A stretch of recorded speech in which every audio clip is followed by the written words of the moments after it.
Just listen for a second. It's pretty peaceful, right? You get the wind in the trees above me. I've got the sound of this little river down the side. It's just a nice, relaxing outdoor place. You can just stand here and breathe it all in. But the fact is that just up there is the scariest thing I've ever found while I've been camping. And my question to you is, let me know in the comments what's the scariest thing you've ever found while camping, or what the scariest thing that's ever happened to you is. But this thing genuinely scared me, and it's properly dangerous. This is not clickbait. Had I found this at the wrong time, I could have been killed. That's how serious this is, and that is why I am not going to tell you where I'm camping. I'm not even going to tell you the general location, because I don't want anyone else to come up here and find this. And we're going to go and take a look at it and investigate it in just a minute. But also in this video, we're going to set up camp. I'm going to get a little stove going. I'm going to cook some food, and I'm going to answer some questions that you guys submitted in the comments. So first of all, let's go down, quickly set up camp, and then we'll go straight up and have a look.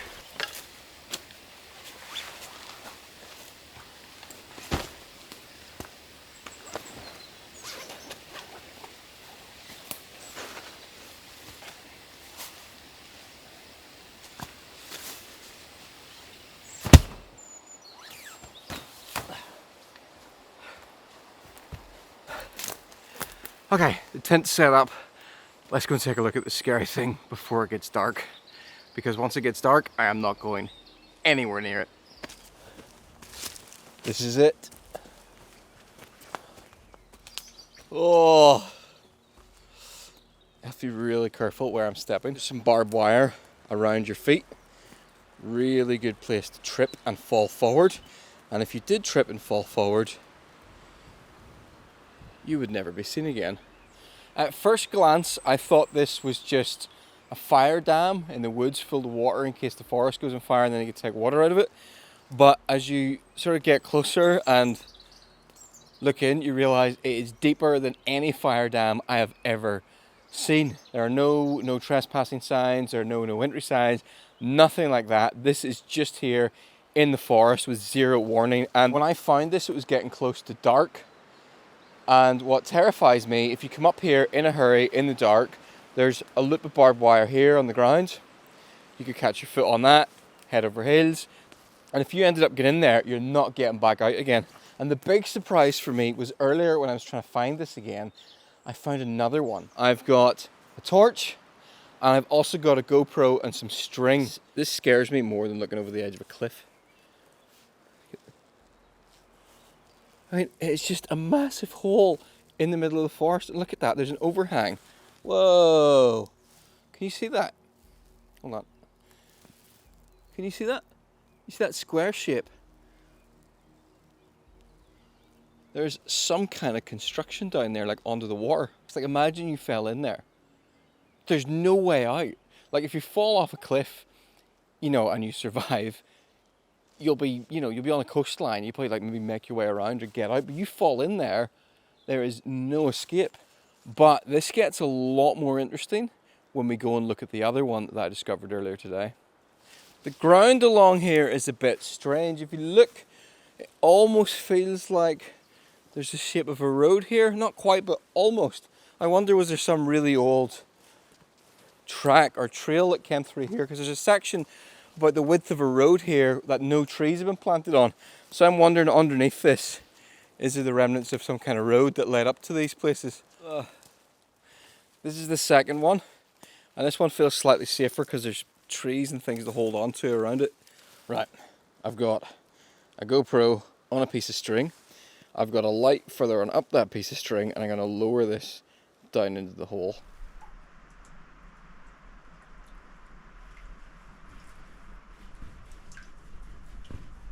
It's really tricky to tie this on. Oh, my microphone nearly fell in. It's really tricky to tie this on in a way that has the GoPro pointing down and is secure. So I've got it tied on in a way which is not entirely secure. So I could potentially lose this GoPro. Oh, we're nearly at the water. Alright, splash down. We're in the water. Let's see, can I get the light into the water a bit? That is terrifying. It is just a black hole to nothing. There's no there's no bottom I can see with this. That is so bizarre. And you can see the brickwork. It's like there's just this vertical shaft down into the earth. Once you get down about 20 feet in there, there's bricks down the side of it. Like, what was that for? Why didn't I not think of this earlier? And the one thing I can think of is that there's a reservoir not too far from here, and I'm wondering, was it something to do with that? Or is it an old mine shaft? But I've never seen a mine shaft that has brickwork lining the sides of it like that. That's so freaky, right? Do any of you know what that is? I would love to know if you've got any insights into what that might be. In a forest, 2 deep holes, both seemingly lined with brickwork, no bottom in sight. I don't want to spend any more time here. I'm going to get back to the campsite, do a little bit of wood prep, and then get something to eat, because it's going to be dark very, very soon.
That is a nice burger.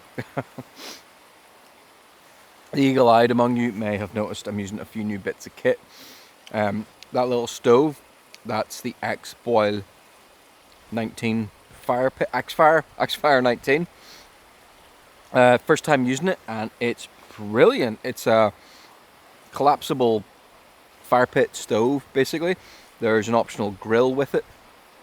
There's skewers that go through the top, and a little pot stand as well, so you can use it to cook on, you can use it as a stove to stay warm. I'm a really big fan of those stoves because they allow you to go somewhere, have a fire.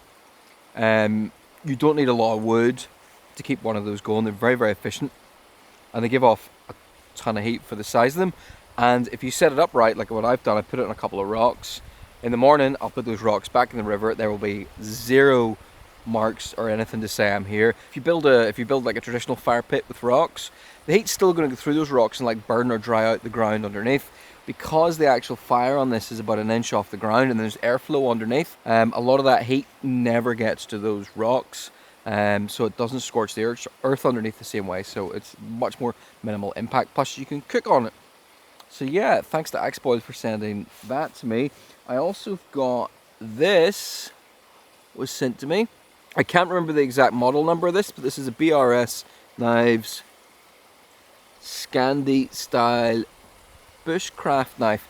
BRS Knives it's a Ukrainian brand, and I'd never heard of them before. They emailed me, asked me, can we send you one of our knives? And I'm really impressed. These are really budget friendly knives. I think this one retails for £40, something like that. Usually for a full tang bushcraft type knife with a wooden handle, you're talking, 60 plus. If anybody's interested, this one's made from 1066 carbon steel, and it comes with this really nice leather sheath. I'd never heard of them. I'm really impressed. The third thing is this. This is the Lo-Fi lunchbox. This is a titanium little food box with a handle, so you can store food in it. It's got these little catches on the side. Very nice. You can store your food in it, and as you saw, it's got enough for, you can get a decent amount of food in here. There's a rubber gasket around here, so it's liquid sealed, and those clips hold that on.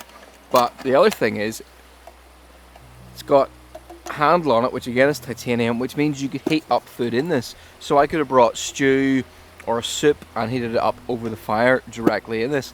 Very, very nice. This is my dessert. I've tried one of these before. This is by Torque.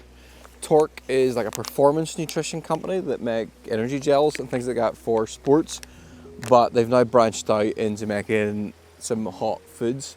So I've got one of their desserts here. This is their supercharged rhubarb and custard.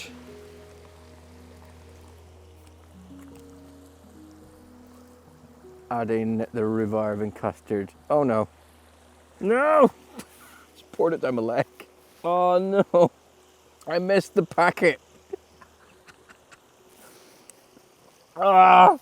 This is an absolute catalogue of disaster. I put the gel down my leg and then I dropped the gel in here in a panic, and now it's all covered in pudding. Oh, right, okay. Put that in there.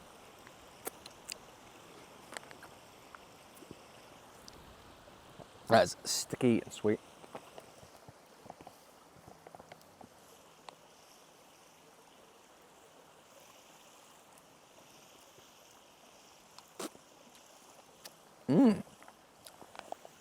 Well, it's quite tasty. I'm just gonna eat this, go and wash my hands, and then answer the really interesting questions that you guys submitted online. David Emma Outdoors, when are you bringing Gary along again? Gary is my friend who always has a disaster when we're... So I'm just remembering all the terrible things that have happened to him. Eaten alive by midges, his food fell in a puddle, he brought a summer sleeping bag to winter camp and then he froze to death. He rolled his ankles, just everything goes wrong. Gary's got no winter camping gear, so the soonest I'll be out camping with Gary will probably be May, realistically. Unless we get like a really warm spell. Somebody basically asking a question about what I think about going to mountains and finding they're absolutely packed. Like if you go to Snowdon or Widfa in Wales on certain days, you'll find a queue up maybe 100 people or more queuing to take a selfie at the summit. My thoughts on that: every single person in that queue has as much right to be there as you do.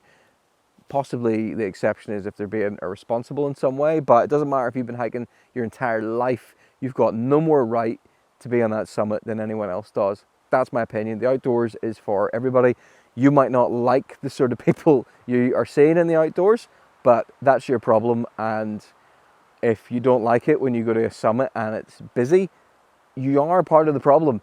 Go somewhere else, go find a quieter summit. I do that in the mornings. I don't go near Sleep Donard on busy summer days because I know it'll be packed. I go a couple of summits over, and often it's the lesser known mountains I find are more interesting sometimes. So I think it's brilliant that there are queues to take selfies on the summit, because it means more people are getting outdoors and enjoying the outdoors, and that is only a good thing. And you can be a big cynic about these things, but you know what? On the whole, it's a positive. The fact that there's a train to the top of Snowdon is fantastic as well. I managed to get Louise to go in it. Louise would never climb a mountain, and we did the summer, and she loved it. She got to the top. There she is, standing tallest mountain in the UK. There's no way she would have get up there otherwise. So yeah, I'm all for anything that gets more people outdoors, but maybe we need a bit more education about things you should and shouldn't do while you're outdoors. Would you not meet up with a group of people and do a camping trip? I, for one, would love this. I've thought about doing a group camping trip a lot, but when I think about it in more detail, there's lots of things that kind of put me off it. One of them is, if I invite a group of people, who do I invite? Is it people I've met before? Is it people, is it YouTube members? Is it random subscribers? Like, who do I invite and who do I not invite, and how do I organize that? And what are the numbers? I mean, the one thing I wouldn't do is I wouldn't do a wild camp with a group of people I didn't know, because you have no idea what other people's expectations are, or what their camping habits are. Like, you don't want to invite a group of people and discover one person brings along a chainsaw and starts cutting down trees and making an enormous fire. Another person brings along like a massive sound system and starts playing music half the night. Somebody else just wants to stay up drinking until 5 a.m. But I'm not opposed to the idea. There's just a lot of logistics actually involved in doing it, that in doing it properly, that are tricky.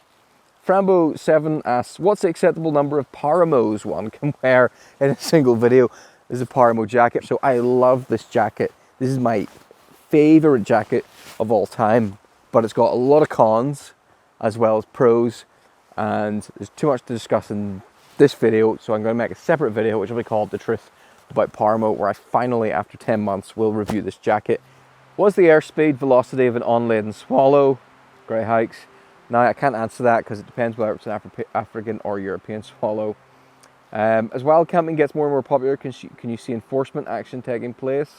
On the spot fines. I'm going to have more thoughts on this in a different video, but I don't think enforcement action is lightly. I have a friend who's in the police, and I asked him once, you know, what would you do if you went past somebody who was wild camping? He's like, well, why would I care? You're not doing anything criminal until you don't move if you're asked to move on.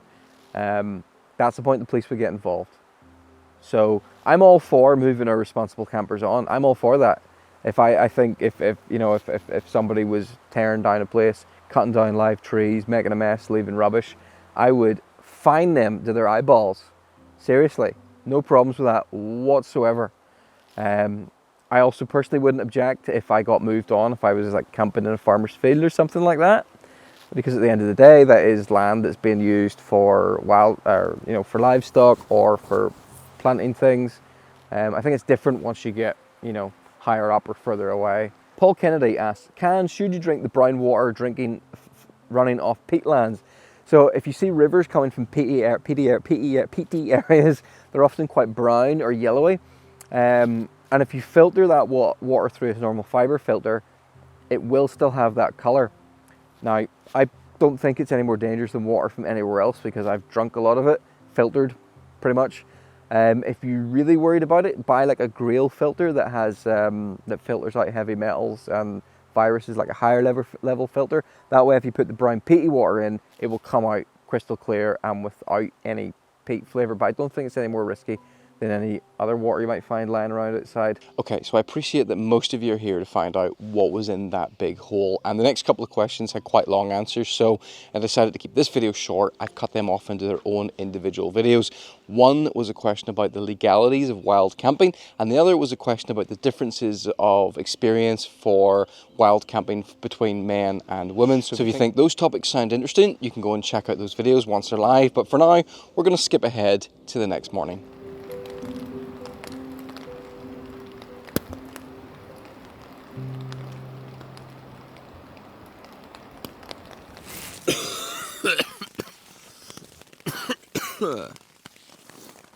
Good morning. It's what time is it? It's about 5:30 a.m. It's not the worst night's sleep I've had while camping, but it's also not been the best. I camped on a bit of a slope, and I kept sort of sliding off the mat during the night, so it just wasn't that comfortable. Although I must have got at least 6 hours, which is not terrible. But I've woken up and it's raining quite a lot. And do you like camping in the rain? I know so many people love camping in the rain, and camping in the rain videos seem to be really popular, and people say, oh, I love the sound of the rain as it falls down, it's so nice. I hate it. I hate it. I don't like that sound. Listen, I don't like that. I really, any kind of repetitive background noise really seems to mess with my ability to think, to concentrate, to like properly form my thoughts. So I find camping in the rain really oppressive. I know what it is. It's like a form of torture to me. Like just that constant noise. I just want it to end. I just want silence and peace. And when it's raining as heavy as it is now, even having a pair of earplugs in doesn't really do much. You can still hear it. hear it through it. So I'm awake. I will not be getting back to sleep. So I might as well make a morning brew and embrace it a bit. So I checked the forecast. The rain is not to let up, which sort of suits my plans because I want to make a video about my Paramore jacket. So I think what I'm going to do is I'm going to get a cuppa, wait until it's starting to get light around about 7, and then start packing up and get away slightly before sunrise.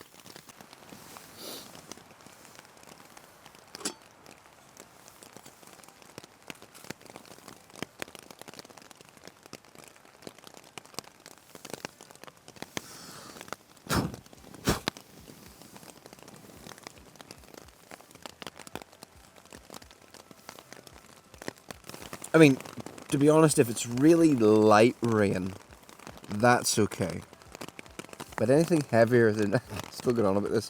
Anything that's heavier than really light rain is what I really don't like. Because it just sounds... It's piercing. It almost hurts. That kind of rain that when it hits, it's almost a crackle. The way it is now, like thick drops. Particularly when it falls down through trees, because when rain falls down through trees, it tends to hit the trees, rolls down the branches, and then gathers into bigger drops. And then when it comes down and hits you, it hits you harder than if you're out in the open. So yeah, not a fan. But I think I'm going to end this video here because it's long enough already. I'm going to drink my morning brew,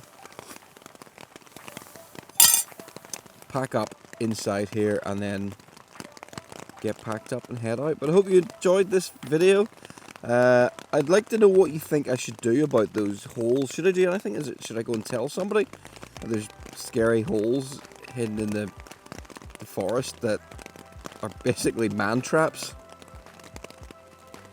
Because they're a proper serious hazard. I still don't know what they actually are. It's bizarre. Yeah. I'm going to investigate and see if I can figure out what those are. I think there's two options. They're either from some kind of mining operations, or there's something to do with the reservoirs that are nearby. Although the reservoirs aren't really that nearby. But, I don't know. Maybe. Who knows? I'll see if I can find out. But thanks for watching. As always, hope you enjoyed this one. Bye-bye.